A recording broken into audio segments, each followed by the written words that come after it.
Welcome back to another episode of Exploring Whiskeys. I'm Eric. I'm Kevin, and today we will be wrapping up, at least what we have access to, our reviews of the Old Forester lineup. And this one's a special treat. So this is the birthday bourbon from Old Forester. They started in 2000. And they released a new bourbon in September to honor the founder's birthday, which was September 2nd, I believe. So each year they've released this. This particular bottle is from 2018, and this is a really special bottle to us. This is a bottle from a friend's collection who ended up passing away a few years ago, and he had a unbelievable yeah bourbon collection. He was a huge bourbon enthusiast. Yes. And he had really everything. Yeah. Up in his bar. And I'm not going to lie, kind of the inspiration for the whole shelving with the bottles on display was his bonus room and display. His bottles were materially nicer than what I have. He always enjoyed, every time you were over at his house, he would tasting take you upstairs and sharing. Nothing was off limits. No. It didn't matter what it was. That's it could have been a bottle that was $30, or it could have been a bottle of Pappy. That's right. He did not care. He loved to collect it, but more importantly, he loved to share it. Right. And it was about enjoying the whiskey with friends. Yes. Was really his thing. After he had passed away, his wife had given a handful of bottles out to some of his friends in the neighborhood, and this is the bottle from Liz. So this episode is dedicated to Kurt Kummel. So, on to the whiskey. I like the bottle. It's different. It's a totally different presentation from everything else that we've done with Old Forester. I'm not going to go too heavy. This is a bottle that I have, I think I've had 2 drinks out of it. And that would be anniversary of his passing and his birthday. Yep. So with this particular 2018, it was 120 barrels. yes, but So when they went to collect all the barrels, I don't know if ironically is the right way to say it. that's not ironically. Unfortunately, Fortunately, that's the right word. They opened 5 That were empty. empty. So the number of bottles that they got out of the barrels, like there's an expectation of a certain percentage that you lose every year. The angel share is what that's referred to, usually around 4%. This is a 12-year bourbon, so you would expect the yield to be in the 50s, the mid to high 50s when you do the math, which I'm not going to do at this point because I don't want to. They ended up at 35%. It's ridiculous. The amount of whiskey that just went away. It's very, very unfortunate. So this run was just over 14,000 bottles. Yes. Yeah. So 3 things that kind of are interesting about this particular release as well. At the time, it was the highest proof at 101. And the highest. And it was the first time they bumped the cost up. So the MSRP had went from, it was 80, and this is the first year they bumped it up to 100, which kind of makes sense when you lose 5 barrels. Totally.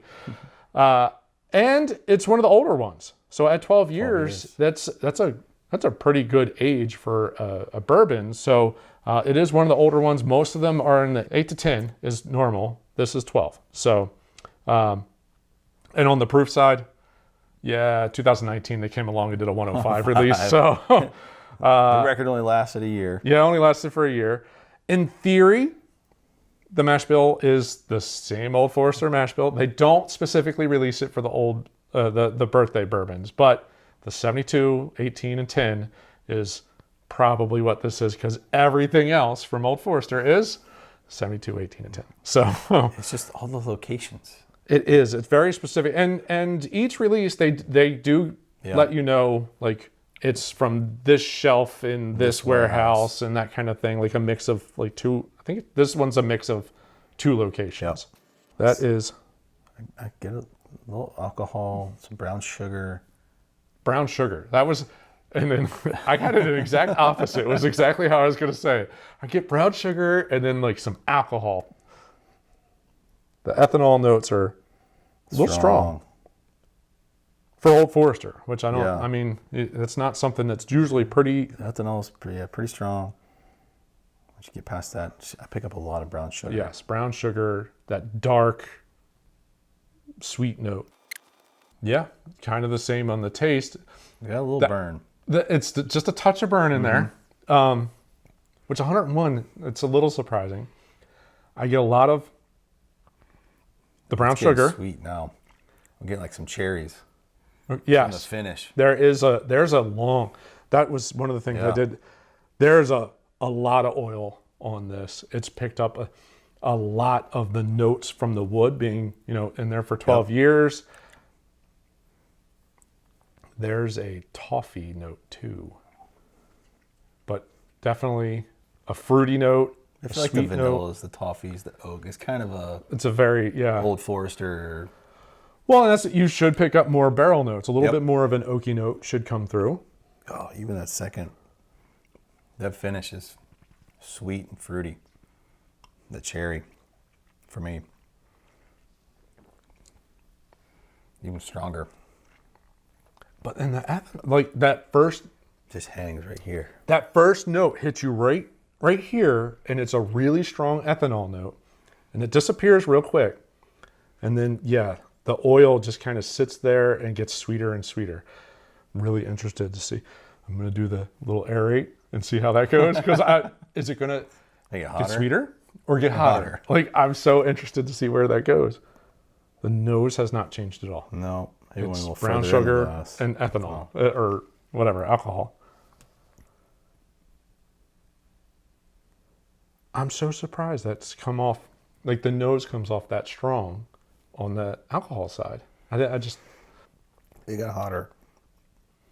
But as I aerated it, I picked up the sweet note right away. Now the finish is more oaky. Yes, I got a lot more oak finish. There was a candy. All right. The ethanol hit you faster. Mm-hmm.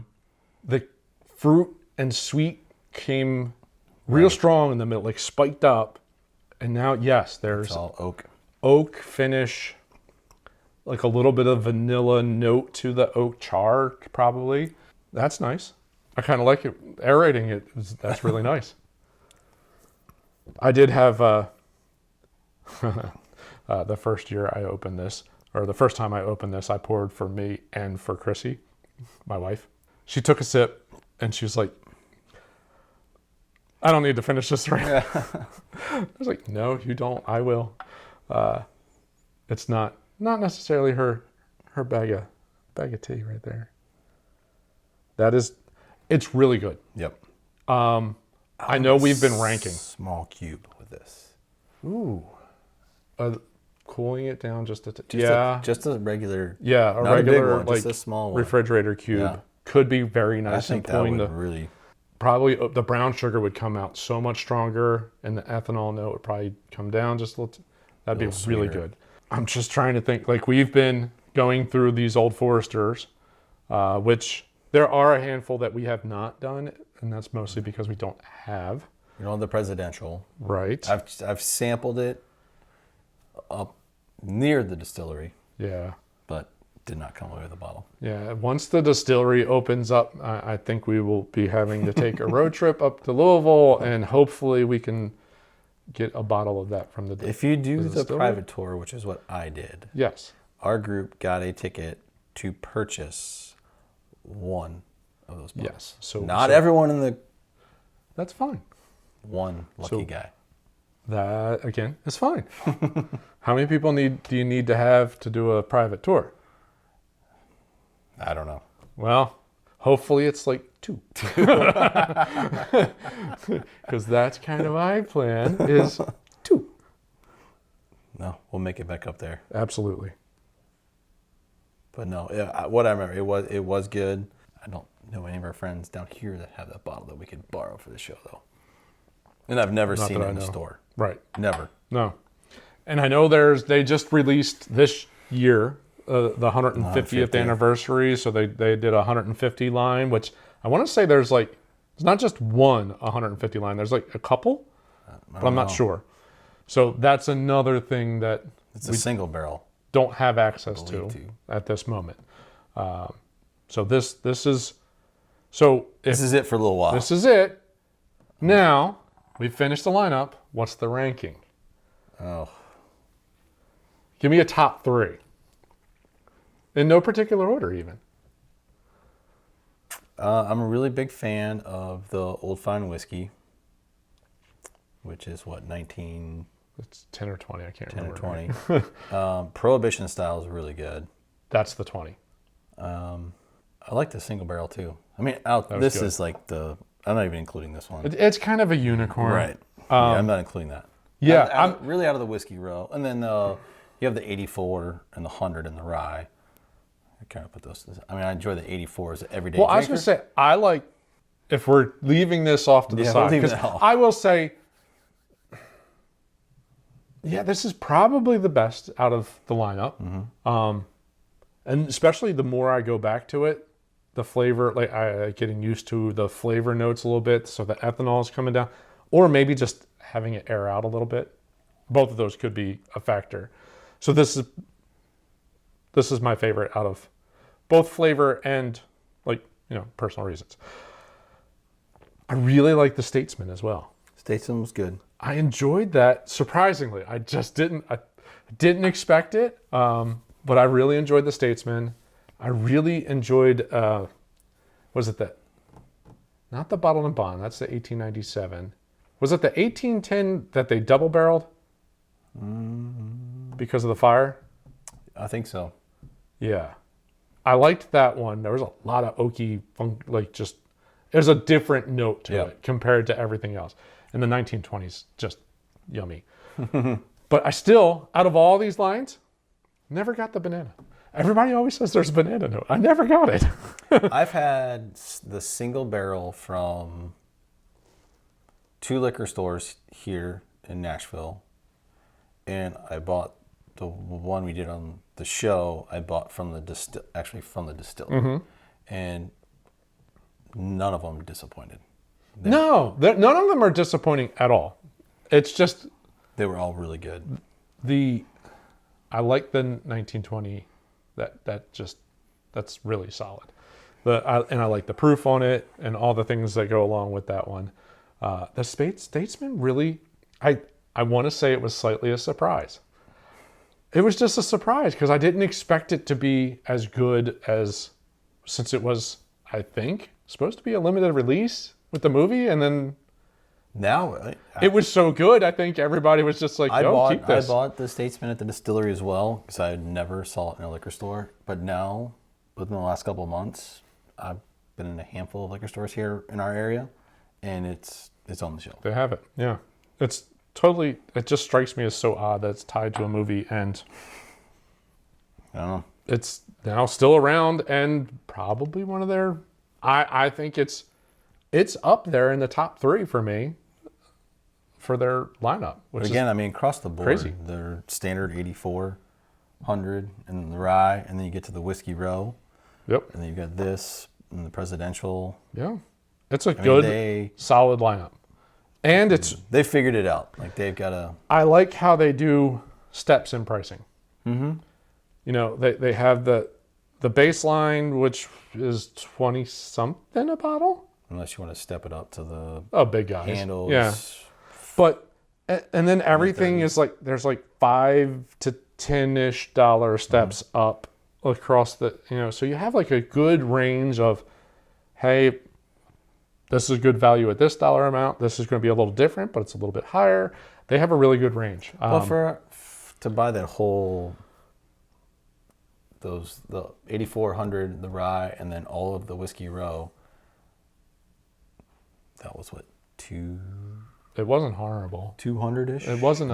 It's not horrible to get all of it. It's very reasonably priced. Yes. I don't think you can go wrong with any of the bottles out of that entire lineup. Yeah, it all depends on what note you're trying to go for.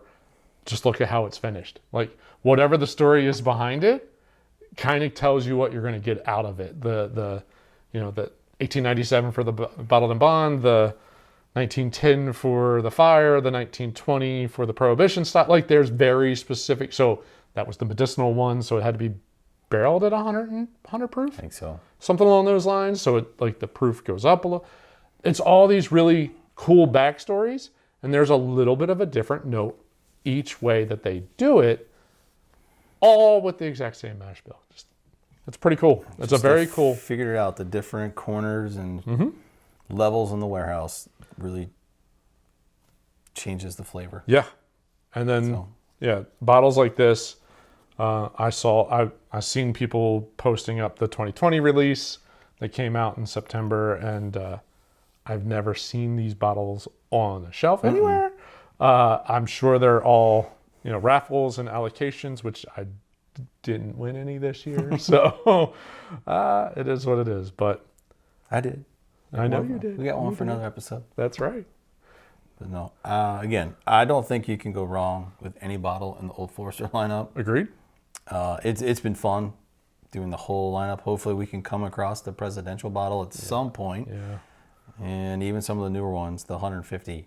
Yep. But it's been fun doing this series. We hope you've enjoyed the Old Forester series. If you did, we'd love for you to drop us a comment, your favorite bottle, maybe some flavor notes that we did not pick up. And we definitely would love for you to hit that like button at the bottom of the screen. If there's a favorite episode, let us know that too.